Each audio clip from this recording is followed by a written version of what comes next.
KKR ने किन players को किया है रिटेन और किन प्लेयर्स को किया है रिलीज? क्या इस बार केकेआर है तैयार? तो आज करेंगे इसी की बात, तो बने रहिए क्रिक लवर संकल्प यानी मेरे साथ।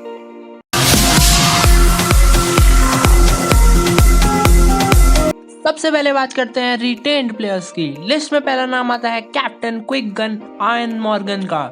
मॉर्गन को पिछले आईपीएल में मिड सीजन में केकेआर ने कैप्टन बनाया था और उन्होंने डिसेंट सी कैप्टनसी करी थी।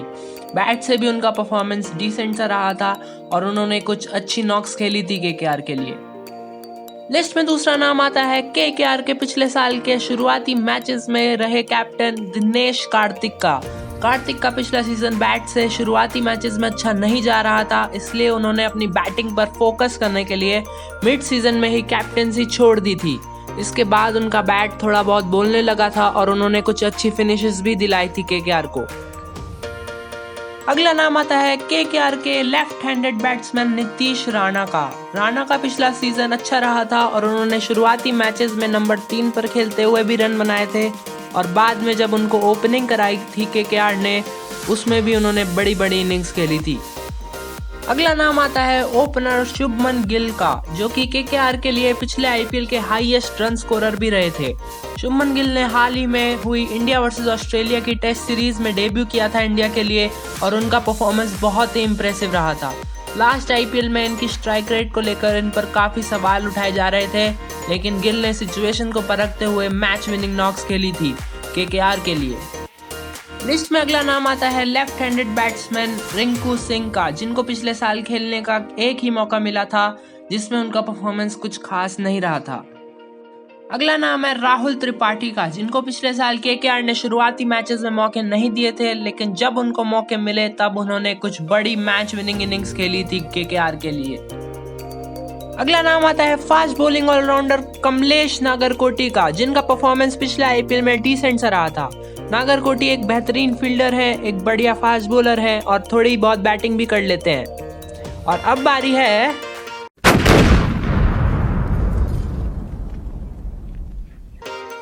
शॉकर ऑफ द डे की, क्योंकि कुलदीप यादव को केकेआर ने रिटेन कर लिया है। कुलदीप यादव एक जबरदस्त चाइनामैन बॉलर है, लेकिन इनको केकेआर में पिछले कुछ सालों से खेलने के ज्यादा मौके नहीं मिले हैं और पिछले साल केकेआर को वरुण चक्रवर्ती के रूप में एक और बढ़िया इंडियन स्पिनर मिल गया, जो कि एक मिस्ट्री स्पिनर है, जिससे कुलदीप को मौका मिलने की चांसेस और भी कम हो गई हैं। इसलिए प्रेडिक्ट किया जा रहा था कि कुलदीप यादव को केकेआर रिलीज करेगा, लेकिन केकेआर ने ऐसा कुछ भी नहीं करा।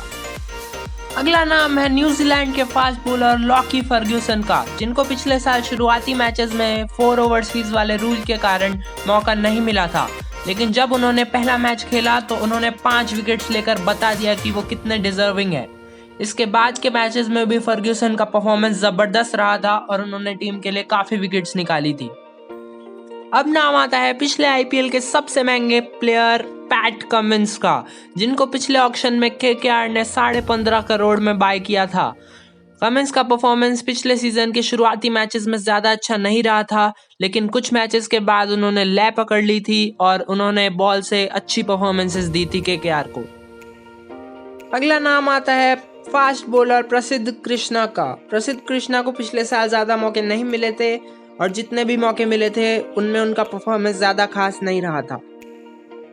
अगला नाम आता है एक और Indian fast bowler Sandeep warrior का। संदीप वॉरियर को भी पिछले साल ज्यादा मौके नहीं मिले थे खेलने के लिए। अब नाम आता है एक और Indian fast bowler Shivam Mavi का। शिवम मावी का परफॉर्मेंस पिछले आईपीएल में जबरदस्त रहा था और उन्होंने नई बॉल से और डेथ ओवर्स में भी खूब विकेट्स निकाले थे केकेआर के लिए। अगला नाम आता है केकेआर के पिछले आईपीएल के सबसे बड़े फाइंड वरुण चक्रवर्ती का, जो कि एक मिस्ट्री स्पिनर है। चक्रवर्ती ने केकेआर को मिडल ओवर्स में लगातार विकेट्स दिलाई थी और सबको इम्प्रेस किया था। आईपीएल के ठीक बाद इनका सिलेक्शन इंडियन टी20 टीम में भी हो गया था, लेकिन इंजरी के कारण उनको टीम से बाहर कर दिया गया था। अगला नाम आता है केकेआर के सबसे बड़े फिनिशर आंद्रे रसल का। रसल का पिछले 1-2 साल से परफॉर्मेंस अच्छा नहीं रह रहा है और उनको इंजरीज से भी काफ़ी जूझना पड़ रहा है। पिछले आईपीएल में भी उनका परफॉर्मेंस अच्छा नहीं रहा था और वो अपनी टीम के लिए मैच विनिंग इनिंग्स नहीं खेल पाए थे। वो पिछले आईपीएल में भी काफ़ी इंजरीज से सफ़र कर रहे थे और उनको सारे मैचेस खेलने का मौका भी नहीं मिल पाया था। अगला नाम है ऑलराउंडर सुनील नारायण का, जिनके बॉलिंग एक्शन पर काफ़ी सवाल उठ रहे हैं। नारायण का बॉल से पिछले साल डिसेंट सा रहा था परफॉर्मेंस, लेकिन बैट से वो ज़्यादा परफॉर्म नहीं कर पाए थे। और लिस्ट में आखिरी नाम आता है न्यूजीलैंड के wicket keeper batsman Tim Seifert का। टिम साइफर्ट को पिछले साल केकेआर के लिए खेलने का एक भी मौका नहीं मिला था, लेकिन इस साल प्रेडिक्शंस लगाए जा रहे हैं कि इस बार वो केकेआर के लिए ओपन करते हुए दिखाई देंगे। टिम साइफर्ट ने न्यूजीलैंड के लिए बहुत ही बड़ी बड़ी मैच विनिंग इनिंग्स खेली है, तो होपफुली वो केकेआर के लिए भी ऐसा कर पाएंगे। अब बात करते हैं रिलीज प्लेयर्स की लिस्ट की, जो कि काफ़ी छोटी है। और लिस्ट में पहला नाम है इंग्लैंड के बैट्समैन टॉम बेंटन का। टॉम बेंटन को पिछले साल केकेआर ने अपनी टीम में लिया था, लेकिन उनको ज़्यादा मौके नहीं मिल पाए थे और उनका परफॉर्मेंस भी ज़्यादा खास नहीं रहा था। लिस्ट में दूसरा नाम है क्रिस ग्रीन का। क्रिस ग्रीन एक ऑफ स्पिनर है जो कि थोड़ी बहुत बैटिंग भी कर लेते हैं। इनको भी पिछले आईपीएल में मौके नहीं मिले थे और इस साल केकेआर ने उनको रिलीज कर दिया है। अगला नाम है Indian wicket keeper batsman Nikhil Nayak का। निखिल नायक को पिछले साल केकेआर ने बहुत ही कम मौके दिए थे और इस साल उनको रिलीज कर दिया है। अगला नाम है मणिमरन सिद्धार्थ का। मणिमरन सिद्धार्थ एक लेफ्ट आर्म ऑर्थोडॉक्स बॉलर है और इनको भी पिछले साल ज़्यादा मौके नहीं मिले थे और इस साल रिलीज कर दिया है। लिस्ट में आखिरी नाम आता है सिद्धेश लाड का, जो कि एक राइट हैंडेड बैट्समैन है और एक फिनिशर का रूप निभाते हैं। ये थोड़ी बहुत ऑफ स्पिन बॉलिंग भी कर लेते हैं। इनको भी पिछले साल मौके नहीं मिले थे और इस साल केकेआर ने उनको रिलीज कर दिया है। टीम कंपोजिशन और ऑक्शन के पर्सपेक्टिव से बात करें तो केकेआर की टीम काफ़ी सेटल्ड दिखाई दे रही है। इन्होंने अपनी लगभग पूरी टीम को रिटेन कर लिया है। बस मेरी एक ही विश थी कि वो कुलदीप यादव को रिलीज कर देती, क्योंकि कुलदीप को केकेआर में ज़्यादा मौके नहीं मिल पाएंगे।